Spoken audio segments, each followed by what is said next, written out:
رمضان رمضان رمضان رمضان مہمان بن کے آیا رمضان کا مہینہ، صد شکر ہم نے پایا رمضان کا مہینہ۔ بسم اللہ الرحمن الرحیم۔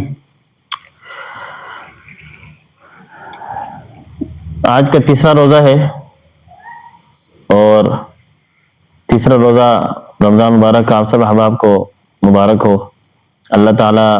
اس روزے کو ہمارے لیے خیر و برکت کا ذریعہ بنائے۔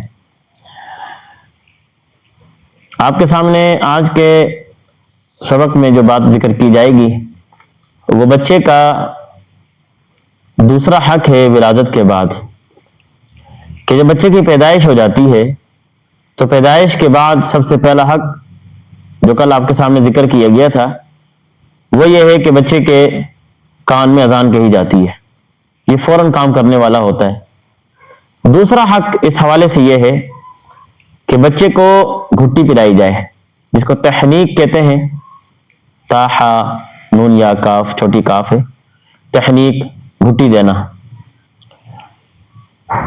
حدیث پاک میں سیدنا عائشہ صدیقہ رضی اللہ تعالیٰ عنہ روایت کرتی ہیں، صحیح مسلم کی روایت ہے کہ لوگ اپنے بچوں کو آپ علیہ الصلوۃ والسلام کے پاس لایا کرتے تھے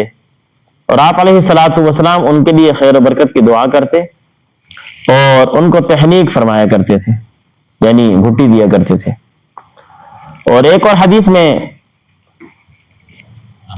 حضرت اسماء بنت ابی بکر سیدنا صدیق اکبر رضی اللہ تعالی عنہ کی بیٹی،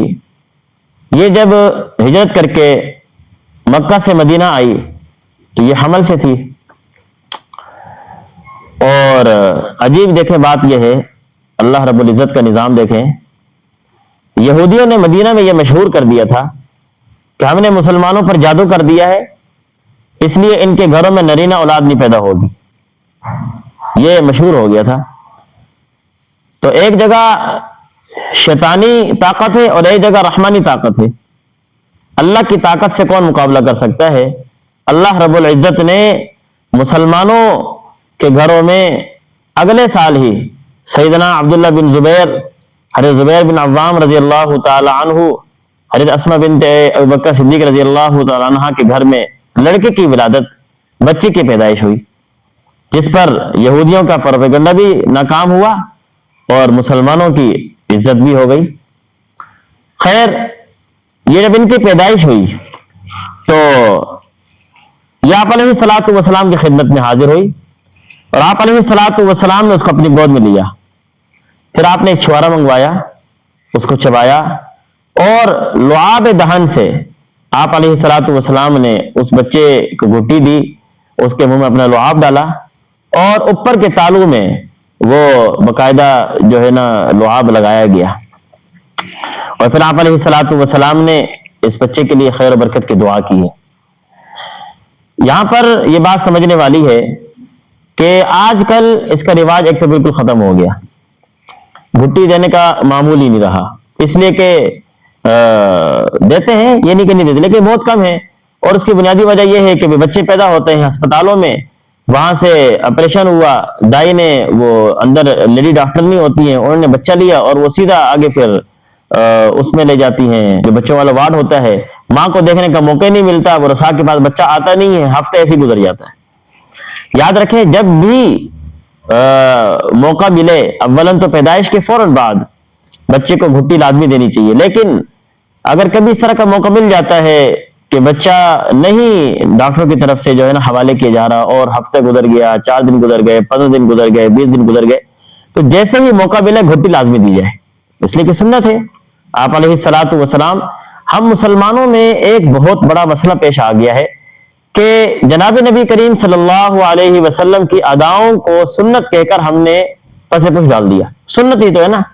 تو سنت پر عمل نہیں کریں گے تو کیا ہو جائے گا؟ جبکہ مسلمانوں کو یہ چاہیے، بلکہ یہ تقاضا تھا، سیرت کا اگر ہم مطالعہ کریں تو سیرت کے مطالعے سے یہ بات سمجھ آتی ہے کہ مسلمانوں سے یہ تقاضا تھا کہ وہ آپ علیہ الصلوۃ والسلام کی اداؤں کو